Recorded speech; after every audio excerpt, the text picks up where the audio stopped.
Minha irmã jogou meu bolo de aniversário no chão e, rindo, disse: lambe e garante que não sobre nenhuma migalha. Quando todos começaram a rir, eu dei um tapa nela e perguntei: por que você faria isso? Foi então que minha mãe entrou correndo e me deu um chute, me fazendo cair da cadeira, enquanto minha irmã agarrou minha cabeça e começou a enfiá-la no bolo, dizendo: e agora, gostou? Eu mal conseguia respirar quando meu pai me segurou no chão. Não disse uma palavra. Naquela noite, minha mãe mandou uma mensagem: decidimos cortar todo o contato. Fique longe para sempre. Minha irmã curtiu a mensagem. Respondi: amanhã retiro meu nome de todos os empréstimos. À meia-noite, o grupo da família explodiu. 53 chamadas perdidas. A pior parte de ser o bode expiatório da família não é o abuso em si. É o fato de todos fingirem que é normal. É quando seus próprios gritos são tratados como drama, enquanto o agressor é defendido como alguém que só estava num dia ruim. É quando você começa a duvidar da própria realidade, porque, claro, pais não odeiam seus filhos sem motivo, e certo? Errado. Meu nome é Madison, tenho 28 anos, e passei a maior parte da vida sendo o saco de pancadas da minha irmã Chelsea e dos meus pais, Robert e Diane. Esta não é uma daquelas histórias em que eu mereci ou em que há dois lados. Esta é uma história sobre crueldade sistemática que começou quando eu era jovem demais para entender e continuou porque eu estava condicionada a não reagir até o dia em que finalmente reagi.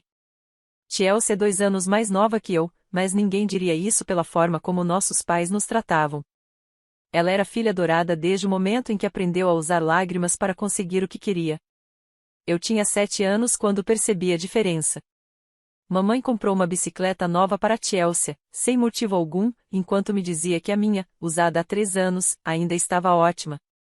Quando perguntei por que ela ganhava algo novo e eu não, papai disse que eu era egoísta e me mandou para o quarto sem jantar. O padrão se manteve durante toda a infância. Chelsea ganhou aulas de piano, dança e uma festa de 16 anos que custou mais do que minhas taxas de inscrição na faculdade. Eu ganhei críticas, zombarias e sermões sobre ser grata pelo que tinha. Quando entrei na lista de honra da escola, papai resmungou e voltou ao jornal. Quando Chelsea mal passou com nota C, eles a levaram ao restaurante favorito dela para celebrar o esforço. Mas eu sobrevivi. Trabalhei em 2 empregos durante a faculdade, me formei em contabilidade e consegui um bom cargo numa empresa de médio porte na Filadélfia. Saí de casa aos 22 e tentei manter certa distância, mas ainda compareci aos eventos de família. Esse foi meu erro. Eu devia ter cortado totalmente o contato. O verdadeiro pesadelo começou há cerca de 4 anos. A construtora do meu pai enfrentou problemas depois que ele perdeu um grande contrato por causa do próprio trabalho mal feito e da recusa em assumir responsabilidade. Em vez de reduzir gastos, meus pais decidiram refinanciar a casa. Precisavam de um consignatário, pois o crédito deles estava arruinado. O da Chelsea era ainda pior, já que ela havia estourado 3 cartões de crédito com roupas e viagens para Miami. Eles me pediram ajuda e imploraram, na verdade. Papai até chorou, algo que eu nunca tinha visto. Disse que perderiam tudo, que ficariam sem teto, que eu era a única esperança deles. Mamãe segurou minha mão e disse que, apesar das diferenças, família ajuda família. Chelsea até se desculpou por às vezes ser uma mimada e disse que queria que nos aproximássemos. Eu fui uma idiota. Assinei. 6 meses depois, aconteceu de novo com o caminhão do papai. Ele disse que precisava para o trabalho, que a concessionária não o financiaria e que seria só por 2 anos. Prometeu não atrasar nenhum pagamento. Eu assinei novamente. Então Chelsea decidiu voltar a estudar e disse que faria enfermagem embora nunca tenha se matriculado em lugar algum. Precisava de um empréstimo estudantil, mas, sem crédito e sem matrícula, precisava de um consignatário. Mamãe me ligou chorando, dizendo que Chelsea finalmente estava pondo a vida em ordem, que eu era a bem-sucedida da família e que, como boa irmã, devia ajudá-la a realizar o sonho. Eu devia ter dito não. Deus, eu devia ter dito não. Mas assinei de novo. Em 4 anos, coassinei cerca de $180 mil em empréstimos e financiamentos. O refinanciamento da casa foi de 145 mil, o caminhão 28 mil, o empréstimo estudantil 7 mil. Houve ainda outras pequenas coisas, um cartão de crédito só para emergências que acabou acumulando 4.000 em lojas e restaurantes, o leasing de equipamentos da empresa do meu pai, que acho que ele nem lembrava que estava no meu nome. Eu mantive registros meticulosos, planilhas, cronogramas de pagamento, cópias digitalizadas de cada documento. As pessoas acham que contadores são chatos, mas existe um verdadeiro poder na documentação. Eu sabia exatamente o que tinha assinado e quando cada pagamento vencia. Papai perdeu o pagamento do caminhão no terceiro mês. Mamãe esqueceu a fatura do cartão de crédito até que estivesse com 45 dias de atraso. Tielcia não fez um único pagamento do empréstimo dela. Meu score de crédito começou a cair. Passei a receber ligações de cobrança. Quando os confrontei, agiram como se eu estivesse exagerando. Vamos te pagar um dia, disse papai, abanando a mão com desdém. Para de ser tão neurótica com dinheiro, acrescentou mamãe. Você ganha bem. Nossa, Madison, como você é egoísta, zombou Tielcia. Estou tentando melhorar de vida e tudo o que te importa é seu precioso score de crédito. Continuei pagando o mínimo possível para me proteger. Isso estava me esgotando quase $2.000 por mês, mas eu não podia deixar meu crédito afundar de vez. Eu tinha meu próprio contrato de aluguel, meu carro, minha vida. Mal conseguia me manter enquanto Tielcia postava fotos no Instagram em Atlantic City e mamãe redecorava a sala. Cada reunião de família virava um exercício de humilhação. Tielcia adorava fazer comentários sobre como eu era séria demais e precisava aprender a me divertir.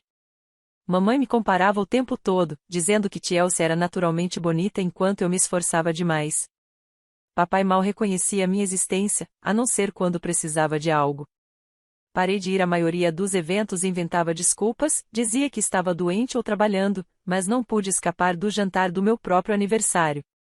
Mamãe insistiu, dizendo que queria celebrar de verdade naquele ano.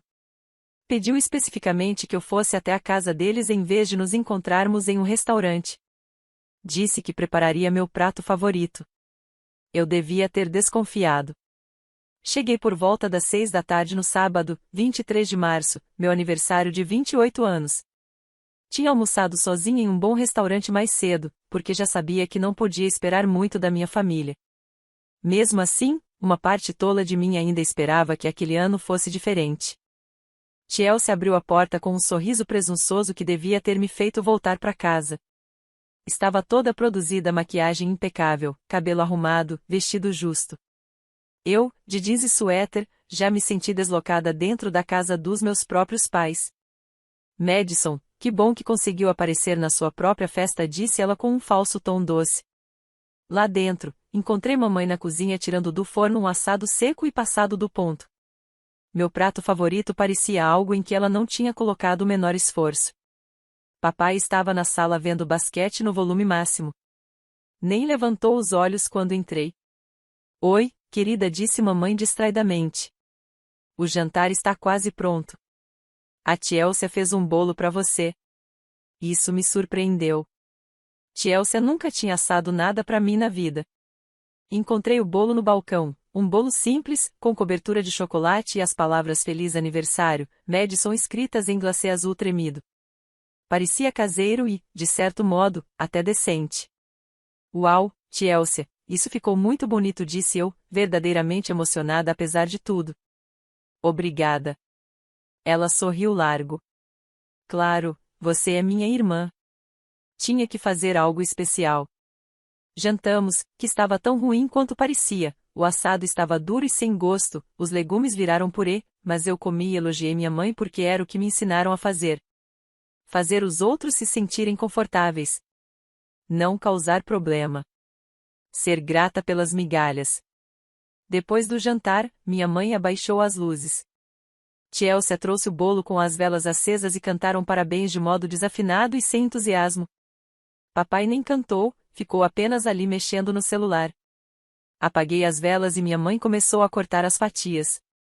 Ela me deu a primeira num prato de papel. Eu ia dar a primeira mordida quando, de repente, Tielcia levantou-se. Espera, Madison, quero tirar uma foto, disse ela, puxando o celular. Segurei o prato e sorri, esperando que ela batesse uma foto rápida. Em vez disso, ela passou pelo lado da mesa na minha direção. Pensei que talvez quisesse fazer uma selfie com a gente. Aí ela agarrou o prato das minhas mãos e o jogou no chão. O bolo bateu no linóleo com um som molhado, o prato de papel caiu virado e o glacê se espalhou pelo piso. Por um momento, eu não consegui processar o que tinha acontecido.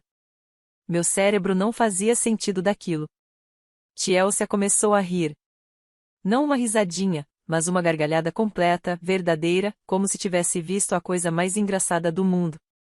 Opa, disse ela, entre risadas. Melhor você limpar isso, Madison. Fitei o bolo no chão, depois ela, depois meus pais. Mamãe tinha um sorrisinho nos lábios. Papai olhava pro bolo, a expressão indecifrável. Aquele era meu pedaço, falei baixo. Por que você lambeu e ainda disse para ter certeza de que não sobrasse nenhuma migalha? Tielcia me interrompeu, a voz carregada de falsa preocupação. A risada dela aumentou, mais teatral. Mamãe começou a rir também. A boca do papai fez um movimento como se fosse sorrir.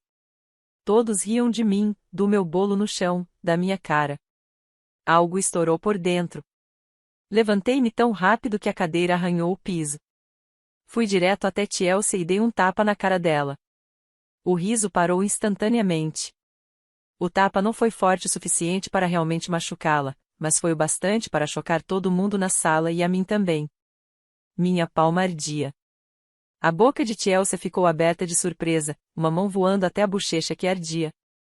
Por que você faria isso? Perguntei, com a voz trêmula. O que há com você? Por um segundo, ninguém se mexeu. Então, o rosto da minha mãe se transformou em algo horrível, distorcido de ódio. Ela avançou sobre mim do outro lado da cozinha com uma velocidade que eu nem sabia que ela tinha. O pé dela acertou a parte de trás da minha cadeira antes que eu pudesse reagir. O chute foi brutal, perfeitamente direcionado. A cadeira tombou de lado, e eu caí com força, o quadril batendo no chão. Uma dor aguda percorreu meu corpo. Sua __. Gritou minha mãe. Você bateu na sua irmã. Antes que eu pudesse me levantar ou me defender, Tielcia já estava em cima de mim. Ela agarrou um punhado do meu cabelo e puxou minha cabeça em direção ao bolo espalhado no chão. Senti mechas inteiras se arrancando do couro cabeludo enquanto ela me arrastava pelo linóleo. E agora, gostou disso? Sibilou Tielcia, empurrando meu rosto contra o glacê e os farelos de bolo. Tentei reagir, mas minha mãe já tinha segurado meus braços. Papai apareceu e jogou todo o peso do corpo sobre minhas costas, me prendendo no chão. Eu não conseguia respirar com o joelho dele pressionado entre minhas omoplatas. Meu rosto ficou a poucos centímetros do bolo, o glacê se espalhando pela minha bochecha enquanto Tielcia empurrava minha cabeça contra o piso. Eu não podia gritar, porque minha boca estava colada no chão. Não podia lutar, porque meus pais me imobilizavam. A humilhação era pior do que a dor física. Eram meus pais. Era minha irmã.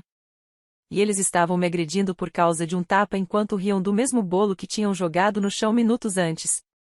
Finalmente, Tielcia soltou meu cabelo. O peso do meu pai saiu das minhas costas. Fiquei ali no chão, coberta de bolo e glacê, ofegante. Meu quadril latejava de dor onde bati na queda. Meu couro cabeludo queimava onde Tielcia arrancara mechas inteiras. Sentia o cabelo grudado no glacê do meu rosto. Ninguém me ajudou. Ninguém pediu desculpas. Ouvi os passos da minha mãe se afastando. Papai voltou para a poltrona da sala. Tielcia foi lavar as mãos na pia. Com esforço, me apoiei e me levantei, cada movimento doendo. Não olhei para nenhum deles. Caminhei até o banheiro e tranquei a porta. No espelho, vi um desastre. Glacê de chocolate grudado no cabelo, manchado pelo rosto e pelo pescoço. Meu suéter arruinado. Um hematoma já se formando no osso da bochecha, onde meu rosto tinha sido pressionado contra o chão. Limpei-me o melhor que pude com papel toalha e sabonete líquido. Minhas mãos tremiam tanto que mal conseguia abrir a torneira. A vergonha vinha em ondas. Eu tinha 28 anos e minha família acabará de me segurar no chão e esfregar meu rosto num bolo como se eu fosse um cachorro desobediente sendo punido. Quando finalmente saí do banheiro, a casa estava em silêncio. Chelsea estava sentada à mesa, comendo um pedaço de bolo e rolando o celular. Mamãe lavava a louça. Papai ainda estava plantado em frente à TV. Era como se nada tivesse acontecido. Peguei minha bolsa, que estava perto da porta, e saí sem dizer uma palavra. Ninguém se despediu. Ninguém me chamou de volta. O carro estava gelado. Fiquei no estacionamento por uns 10 minutos antes que o tremor passasse o suficiente para conseguir dirigir. A viagem de 20 minutos até meu apartamento no centro da Filadélfia pareceu durar horas. Não conseguia parar de repassar tudo na cabeça, o bolo batendo no chão, as risadas, a violência, a total falta de arrependimento. Pensava em como eles se voltaram contra mim tão rápido, como se já estivessem esperando por um motivo. Cheguei em casa por volta das 9h30 e fui direto pro chuveiro. Fiquei sob a água quente até ela esfriar, lavando o bolo do cabelo e vendo o glacê de chocolate escorrer pelo ralo. Meu quadril estava roxo, manchado, do tamanho de uma toranja. Arranhões cobriam meu pescoço, marcas das unhas de Chelsea. O hematoma na bochecha ficava cada vez mais escuro. Vesti meu pijama e sentei no sofá, no escuro. Não liguei a TV. Não coloquei música. Apenas fiquei ali, tentando entender o que tinha acontecido e o que aquilo significava. Por volta das 11, meu celular vibrou.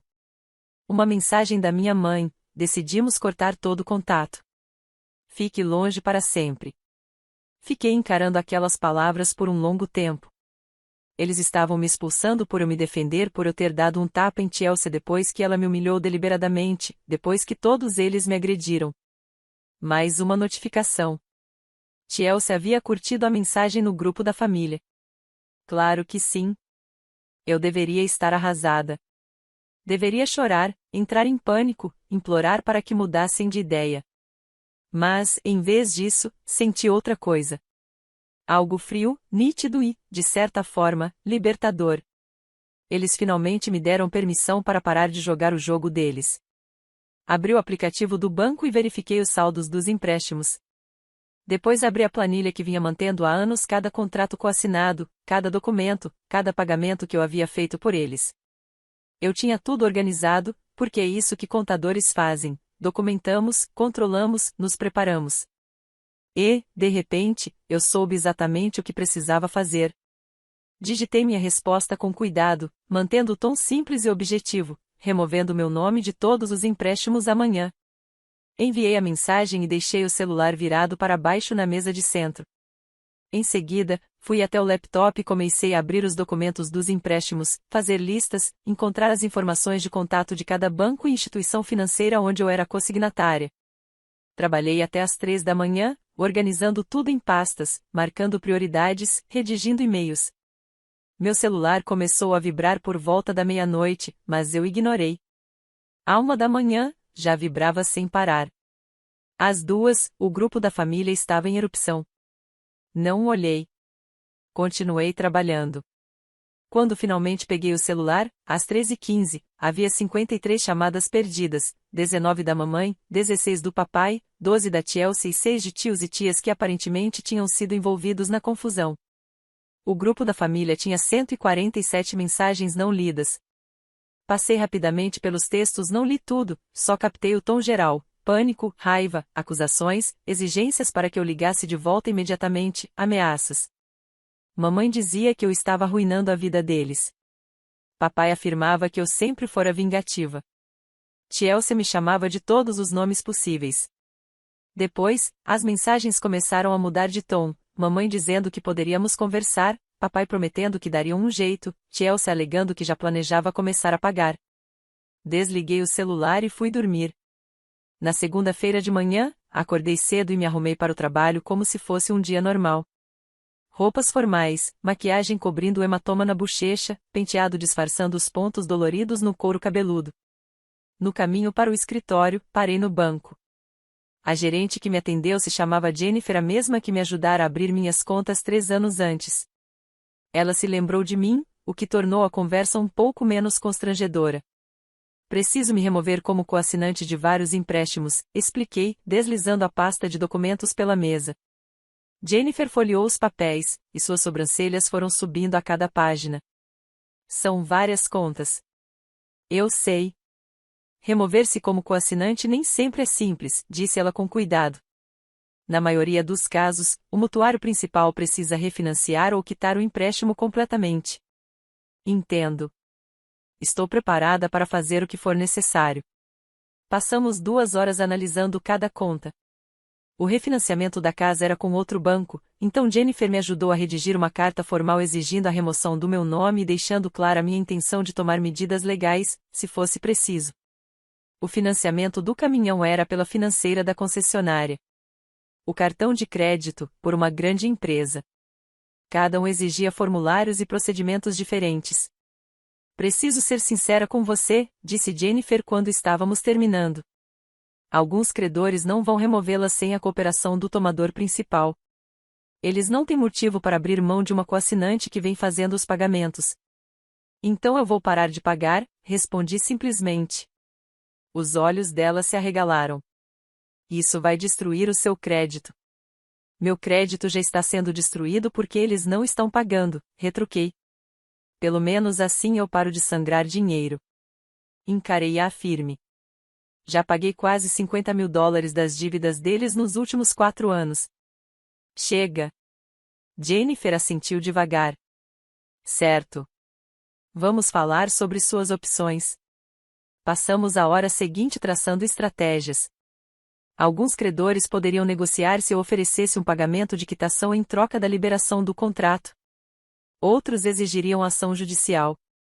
Para o cartão de crédito e os empréstimos menores, a melhor opção seria abrir queixa por fraude, alegando que eu havia sido coagida a assinar sob falsos pretextos.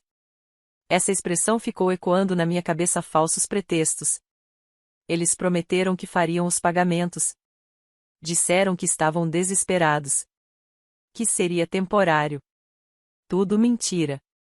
E quanto à casa? Perguntei. Jennifer abriu novamente o arquivo.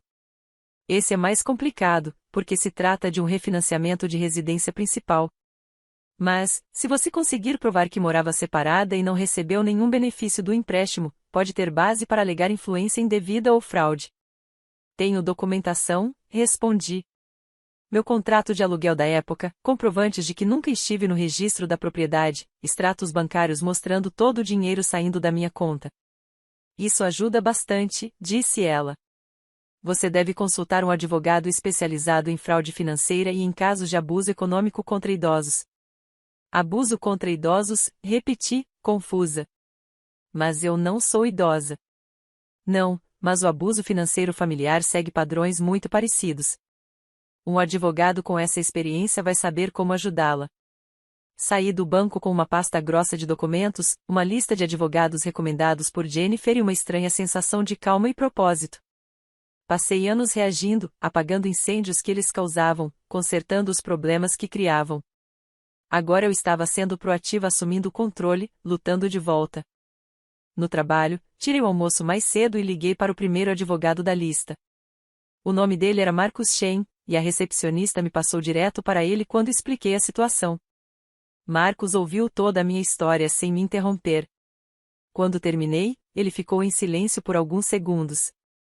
De quanto dinheiro estamos falando, no total? Perguntou enfim. Cerca de $180.000 em todos os empréstimos. Ele assobiou.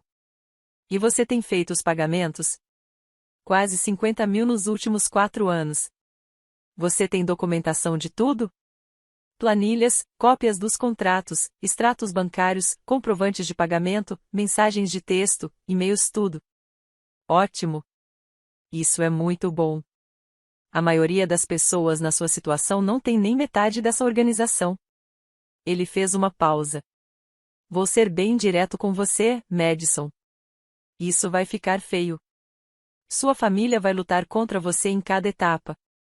Vão dizer que você concordou em pagar, que foi voluntária, que está tentando prejudicá-los. Eles me deserdaram no sábado à noite, respondi friamente. Me agrediram fisicamente no meu próprio jantar de aniversário e depois cortaram contato. Não me importo com o que digam. Houve outro silêncio. Por que eles a agrediram? Contei todo o episódio horrível: o bolo jogado no chão, a humilhação da Chelsea, o tapa, e depois o ataque coordenado. Marcos perguntou se eu tinha tirado fotos dos ferimentos ou feito um boletim de ocorrência. Eu não tinha feito nenhum dos dois. É uma pena, mas não prejudica o caso, disse ele. Na verdade, a agressão reforça seu argumento de coerção e influência indevida. Podemos apresentar isso como um padrão de abuso sistemático financeiro e emocional. A voz dele mudou, ganhou energia. Acho que temos um caso forte, especialmente em relação à fraude de coassinatura.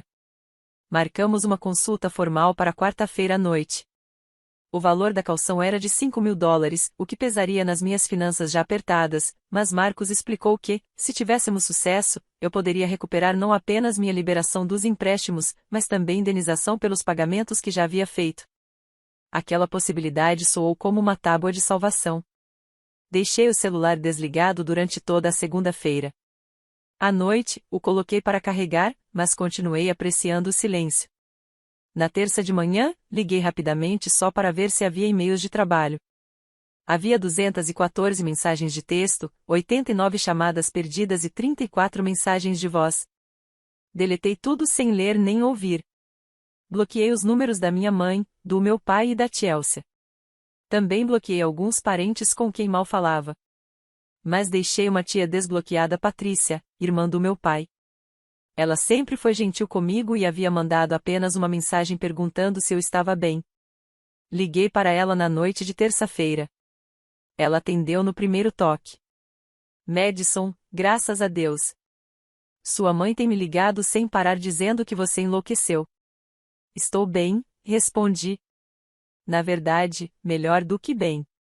O que ela te contou? Que você atacou a Chelsea no seu jantar de aniversário, deu um tapa nela sem motivo e depois mandou uma mensagem ameaçando destruir financeiramente a família. O tom de Patrícia era cauteloso, neutro. Imagino que haja mais nessa história. Contei tudo. Os anos de coassinaturas, os atrasos nos pagamentos, o desgaste financeiro, o incidente do bolo, a agressão, a mensagem de rompimento. Patrícia ouviu em silêncio, embora eu tenha ouvido seu suspiro quando descrevi o momento em que me seguraram. Meu Deus, ela murmurou. Madison, sinto muito. Eu sabia que a Diane era dura com você, mas não tinha ideia de que era tão grave. A maioria das pessoas não sabia, respondi. Eles são bons em esconder. E o que você vai fazer? Contratei um advogado. Estou me removendo de todos os empréstimos que coassinei. Custar o que custar. Se eles não conseguirem pagar sem mim, é problema deles. A casa está incluída nisso, não está? Sim. Patrícia ficou em silêncio por um longo momento. Eles podem perder tudo. Deveriam ter pensado nisso antes de pararem de pagar, antes de me agredirem, antes de me deserdarem. Minha voz estava firme, calma. Tive 2 dias para processar tudo, e minha determinação só aumentou. Dei a eles 4 anos do meu dinheiro e do meu crédito. Chega. Eu te apoio, disse Patrícia com firmeza. O que você precisar, estou aqui. E, Madison, tenho orgulho de você por finalmente enfrentar tudo isso. Essas palavras significaram mais do que ela provavelmente imaginava. A consulta de quarta-feira com Marcos foi ainda melhor do que eu esperava. Ele revisou toda a documentação e foi ficando cada vez mais entusiasmado com o caso. Isto aqui é um exemplo clássico de abuso financeiro, disse ele, batendo de leve na minha planilha. Olhe esse padrão. Eles pedem para você ser consignatária com promessas de que vão pagar. Logo depois, deixam de cumprir ou fazem apenas pagamentos esporádicos. Você cobre o que falta para proteger o próprio crédito. Enquanto isso, eles continuam gastando sem responsabilidade, e você mal consegue se manter à tona. Então, te fazem sentir culpa, te manipulam para coassinar mais empréstimos. E o ciclo se repete. Conseguimos realmente me remover desses empréstimos? Perguntei. De alguns, sim, especialmente os em que conseguirmos provar fraude ou influência indevida. Outros podem ser resolvidos com acordos. O cartão de crédito, por exemplo, estou confiante de que podemos cancelar com base em compras fraudulentas. Você não fez essas compras. Foram eles. Você apenas garantiu o pagamento sob falsos pretextos. E quanto à casa? Perguntei. Marcos se recostou na cadeira. A casa é a opção nuclear. Se pressionarmos para removê-la como consignatária do refinanciamento e eles não conseguirem se qualificar sozinhos, o banco exigirá o pagamento integral ou iniciará um processo de execução hipotecária. Seus pais podem perder a casa. Eu sei. Ele me observou por alguns segundos. Você tem certeza disso? Pensei na noite de sábado, o bolo no chão, as risadas, o chute da minha mãe na cadeira, as mãos da Chelsea puxando meu cabelo e empurrando meu rosto contra aquela sujeira, o peso do meu pai esmagando meu corpo, a mensagem me deserdando. Respirei fundo. Tenho certeza. Então tá. Vamos derrubar tudo. O processo levou meses. Marcos entrou com reclamações formais em cada instituição financeira, exigindo minha remoção como consignatária e anexando toda a documentação que comprovava o abuso financeiro. Ele também abriu processos por fraude contra o cartão de crédito e o empréstimo pessoal feito pela Chelsea, além de enviar uma carta de notificação à empresa hipotecária dos meus pais, detalhando o caso de influência indevida e coerção. As respostas variaram. A administradora do cartão de crédito investigou e, após eu comprovar que nunca havia feito compras nem recebido nenhum benefício da conta, concordou em me remover completamente e perdoar a obrigação de consignatária. As compras fraudulentas da Chelsea foram anuladas e a conta dela foi encerrada, ela nunca mais conseguiria outro cartão com aquela empresa. Os empréstimos menores foram mais difíceis. A concessionária do caminhão se recusou a negociar, então Marcos abriu um processo judicial. A empresa de aluguel de imóveis aceitou encerrar o contrato se eu pagasse uma quantia de $1.500, valor que paguei com relutância, mas ainda melhor do que continuar presa a uma dívida de $3.000. A casa, porém, foi a verdadeira batalha. A empresa hipotecária inicialmente se recusou até mesmo a considerar minha remoção. Em abril, Marcos entrou com uma ação judicial citando as leis de abuso financeiro familiar, fraude e influência indevida.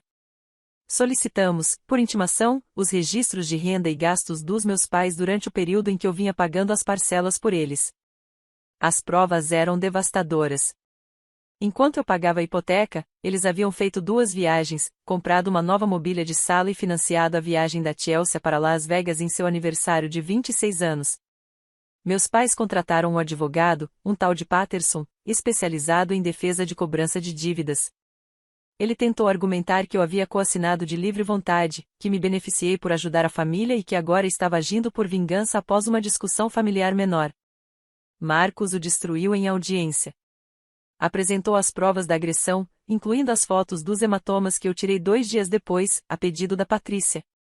Mostrou a mensagem de texto em que minha mãe me deserdava.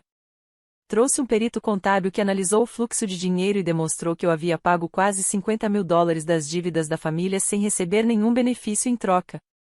Patrícia também testemunhou, falando sobre a dinâmica familiar, os anos de favoritismo com a Chelsea, o padrão de exploração financeira. A juíza era uma mulher de cerca de 60 anos chamada Sandra Morrison. Ela ouviu tudo com uma expressão cada vez mais severa. Quando Patterson tentou me pintar como uma filha rancorosa, a juíza o interrompeu de forma seca. Doutor, eu já analisei as provas. A senhorita Pierce tinha 24 anos quando assinou como fiadora do primeiro empréstimo. Ela havia acabado de se formar na faculdade. Foi repetidamente assegurada de que os tomadores fariam os pagamentos. Essas promessas se mostraram falsas. Ela passou 4 anos esgotando suas próprias economias para cobrir obrigações pelas quais nunca deveria ter sido responsável. E, quando finalmente decidiu se defender, sua família a agrediu fisicamente e rompeu todo contato. Esta não é a história de uma filha rancorosa. É a história de um abuso financeiro e físico sistemático. A juíza decidiu totalmente a meu favor. Fui removida imediatamente como fiadora do refinanciamento da casa. A empresa hipotecária recebeu 30 dias para conseguir um novo fiador ou exigir que os tomadores principais refinanciassem por conta própria. Caso contrário, poderiam exigir o pagamento integral ou iniciar o processo de execução hipotecária. Meus pais tinham 30 dias para levantar $145.000 ou encontrar alguém disposto a assinar com eles. Com o histórico de crédito deles e o negócio falido do meu pai, eu sabia que nenhuma das opções era viável. Não senti nada quando a sentença foi emitida, nem satisfação, nem culpa, nem arrependimento. Apenas uma sensação silenciosa de encerramento. As consequências vieram rápido e de forma espetacular. Minha família estendida explodiu em opiniões. Metade me chamou de fria e cruel. A outra metade me procurou discretamente para dizer que gostaria de ter percebido o que estava acontecendo antes. A tia Patrícia ficou firmemente do meu lado, mesmo que isso abalasse sua relação com meu pai. Mamãe e papai tentaram refinanciar, mas foram rejeitados por todos os bancos. Imploraram para que Patrícia fosse fiadora. Ela recusou. Também pediram ajuda a outros parentes, mas a notícia do processo havia se espalhado e ninguém quis se envolver no desastre financeiro deles. Chelsea teve que se mudar de volta para a casa dos meus pais, pois não podia mais pagar o apartamento sem o dinheiro que tirava de mim. Suas redes sociais, antes cheias de fotos glamorosas, ficaram em completo silêncio. O negócio do meu pai faliu oficialmente em junho e descobriu-se que eu não era a única pessoa que ele havia enganado com promessas vazias. Em julho, o banco iniciou o processo de execução da hipoteca. Meus pais tinham 90 dias para desocupar a casa. Minha mãe tentou me contatar uma última vez, de algum modo conseguindo meu e-mail do trabalho. A mensagem era longa, confusa e desesperada. Dizia que perderiam tudo, que ficariam sem lar, que eu estava destruindo a família por causa de um erro, que Chelsea e ela estavam arrependidas, e perguntava se não poderíamos simplesmente deixar o passado para trás. Eu deletei o e-mail sem responder. Marcos me ajudou a entrar com um pedido judicial para recuperar os $50.000 que paguei por eles. O tribunal reconheceu meu direito à restituição. Meus pais, obviamente, não tinham como pagar, então a decisão ficaria registrada no histórico de crédito deles como uma cicatriz permanente, piorando ainda mais suas pontuações já péssimas. Em setembro, recebi uma mensagem da tia Patrícia: meus pais haviam se mudado para um pequeno apartamento de aluguel em um bairro ruim. Chelsea estava trabalhando em um posto de gasolina. Papai fazia bicos pagos em dinheiro, já que sua reputação profissional estava arruinada. Mamãe trabalhava como caixa em um supermercado. Não senti culpa. Eles tiveram inúmeras oportunidades de me tratar como família, de cumprir promessas, de agir com decência. Escolheram a crueldade. Essas eram as consequências das próprias ações. Enquanto isso, minha vida finalmente melhorava. Sem o peso de $2.000 mensais em pagamentos de empréstimos deles, eu podia respirar novamente. Quitei meu próprio carro antecipadamente, reconstruí minha reserva de emergência e meu crédito começou a se recuperar. Em agosto, fui promovida no trabalho em parte porque não estava mais sobrecarregada e estressada o tempo todo. Comecei terapia para lidar com os anos de abuso que eu havia normalizado. Minha terapeuta, doutora Karen Williams, especializada em traumas familiares, me ajudou a compreender que o que vivi foi abuso real, não apenas problemas de família. Ela me ajudou a processar a culpa que eu sentia pela situação dos meus pais, lembrando-me repetidamente de que eu não havia criado aquele caos eles haviam criado. Você não os obrigou a te agredir, disse a doutora Williams em uma sessão. Você não os fez deixar de pagar empréstimos. Você não os fez escolher a crueldade. Você apenas escolheu parar de permitir esse comportamento. As consequências deles não são sua responsabilidade. Isso se tornou meu mantra: as consequências deles não são minha responsabilidade. Em outubro, fiz minhas primeiras férias de verdade em anos. Foi apenas um fim de semana prolongado em Boston, mas fiquei em um bom hotel, comi em ótimos restaurantes e não precisei checar minha conta bancária a cada 5 minutos. Senti uma liberdade que nunca havia experimentado antes. O capítulo final viria em novembro. O caminhão foi retomado pelo banco porque o processo ainda estava em andamento e ninguém fazia os pagamentos. O empréstimo estudantil de Chelsea entrou em inadimplência, já que ela nunca havia feito um único pagamento e eu não estava mais cobrindo suas dívidas. Seu salário no posto de gasolina passou a ser penhorado. Em dezembro, recebi uma carta do advogado do meu pai perguntando se eu consideraria um acordo em que desistiria do pedido de restituição em troca de eles assinarem um documento prometendo nunca mais entrar em contato comigo.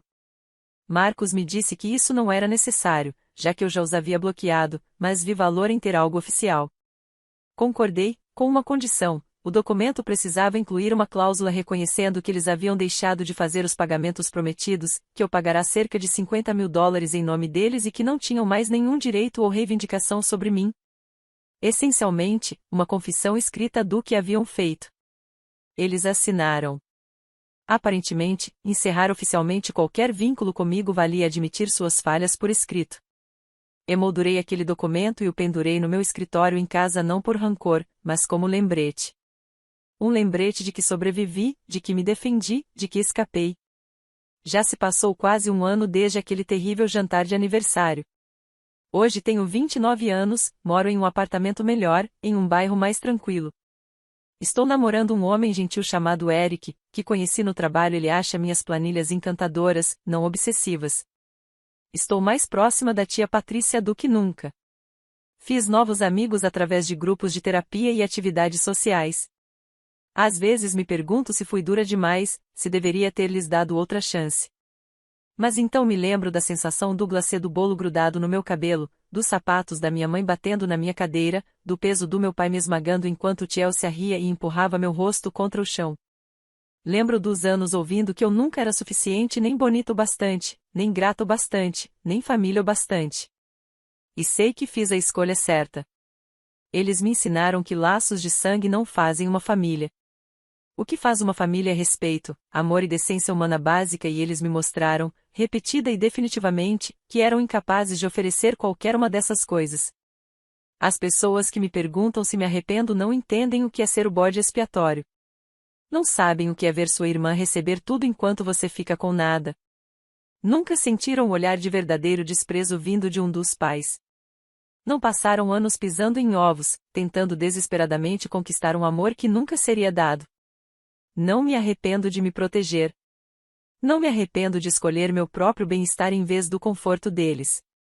Não me arrependo de deixá-los enfrentar as consequências naturais de suas próprias decisões terríveis.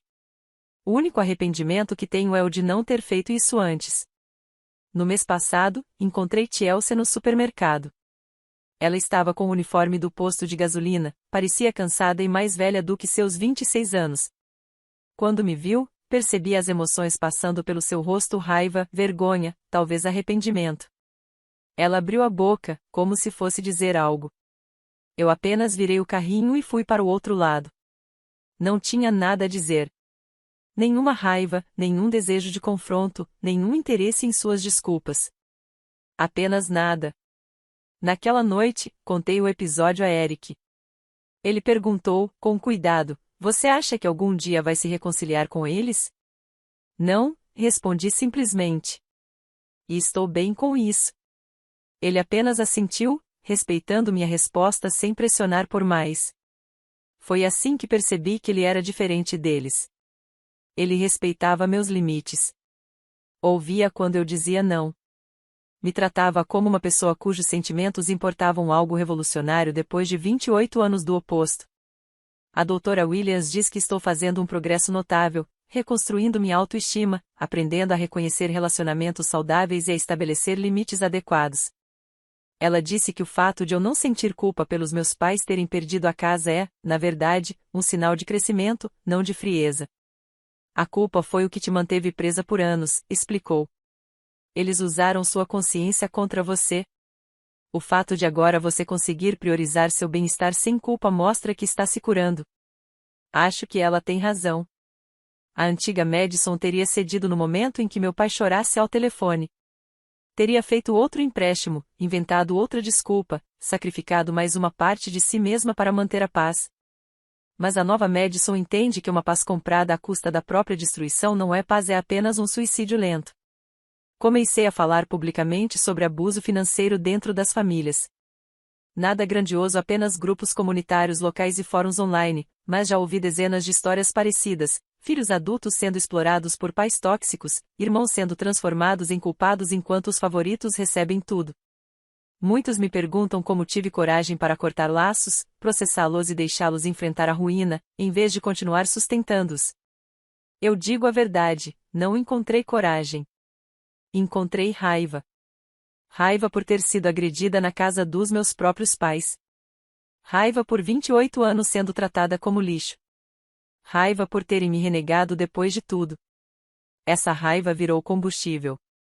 A raiva queimou toda a culpa, a obrigação e aquela necessidade desesperada de aprovação. De repente, tudo ficou claro. E, quando finalmente pude enxergar com nitidez, a escolha era óbvia: me salvar ou me afogar tentando salvar pessoas que estavam ativamente me mantendo submersa. Escolhi a mim mesma. Finalmente, depois de quase 3 décadas, escolhi a mim. E sabe o que aconteceu? O mundo não acabou. Nenhum raio caiu sobre mim. Eu não me tornei um monstro sem coração. Eu simplesmente me tornei livre. Livre para construir uma vida que não gira em torno de administrar o caos deles e absorver a crueldade deles. Livre para ter relacionamentos baseados em respeito mútuo, não em obrigação. Livre para gastar meu dinheiro com o meu próprio futuro, e não no buraco negro sem fim das necessidades deles. Livre para existir sem estar constantemente em alerta, esperando a próxima humilhação, a próxima exigência, o próximo lembrete de que eu nunca seria boa bastante. Eu teria preferido uma família que me amasse? Claro. Toda criança merece pais que a protejam, não que a machuquem. Toda pessoa merece irmãos que apoiem, não que sabotem. Mas eu não tive essa família.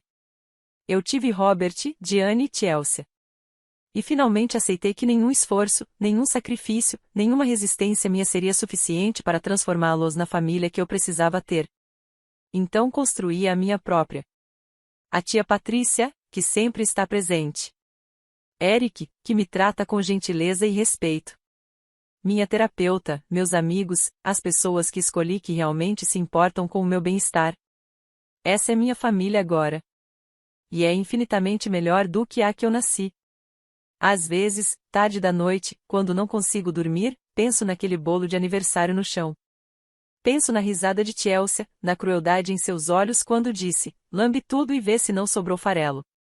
Penso em como meus pais se juntaram tão rápido, em como justificaram facilmente me segurar e me humilhar. E penso na minha resposta a remover meu nome de todos os empréstimos amanhã. 8 palavras que mudaram tudo. 8 palavras que, finalmente, me colocaram em primeiro lugar. 8 palavras que diziam, eu não sou mais o capacho, o caixa eletrônico, ou o saco de pancadas de vocês. Essas 8 palavras custaram a eles a casa, o crédito, o conforto de viver às minhas custas. Mas essas 8 palavras me devolveram a vida. Uma troca justa, se quer saber. A última atualização dessa história chegou na semana passada, quando Patrícia me ligou para contar que meu pai havia tentado falar com ela sobre uma possível reconciliação. Aparentemente, ele e minha mãe estavam discutindo isso e queriam saber se eu aceitaria fazer terapia familiar, curar a ferida e seguir em frente juntos. Patrícia, abençoada como é, respondeu sem hesitar, absolutamente não. Disse que eu estava prosperando sem eles, que havia construído uma vida boa e que o melhor que podiam fazer por mim era continuar longe. A reação dele, segundo Patrícia, disse tudo. Ele ficou furioso. Disse que eu estava sendo dramática, guardando rancor por uma noite ruim.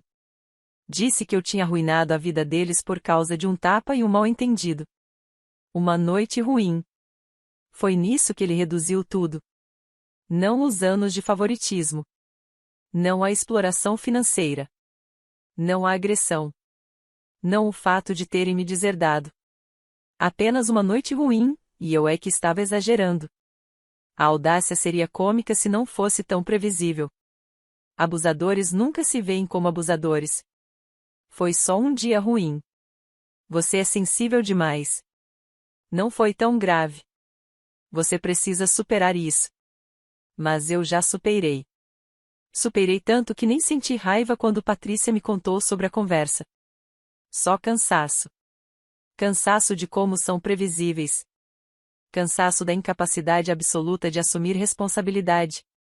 Cansaço da eterna mentalidade de vítima. Diga a ele que não, obrigada, eu disse.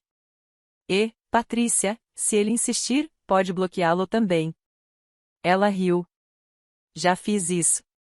E é assim que as coisas estão agora. Eu estou curando. Eles estão enfrentando as consequências de suas próprias ações. O universo não me puniu por estabelecer limites. A vida está, na verdade, muito boa. Para qualquer pessoa lendo isso que esteja em uma situação parecida, você não deve acesso à sua vida aos seus abusadores só porque compartilha o mesmo DNA. Você não precisa se queimar viva para mantê-los aquecidos. Você não precisa perdoar quem não sente remorso nem mudou. Você tem o direito de ir embora. Tem o direito de escolher a paz em vez da família. Tem o direito de se proteger, mesmo que isso signifique que eles percam o conforto construído às suas custas. As consequências deles não são sua responsabilidade. Repita comigo: as consequências deles não são minha responsabilidade. Aprendi essa lição da maneira mais difícil, coberta de bolo de aniversário, no chão da cozinha dos meus pais. Mas aprendi.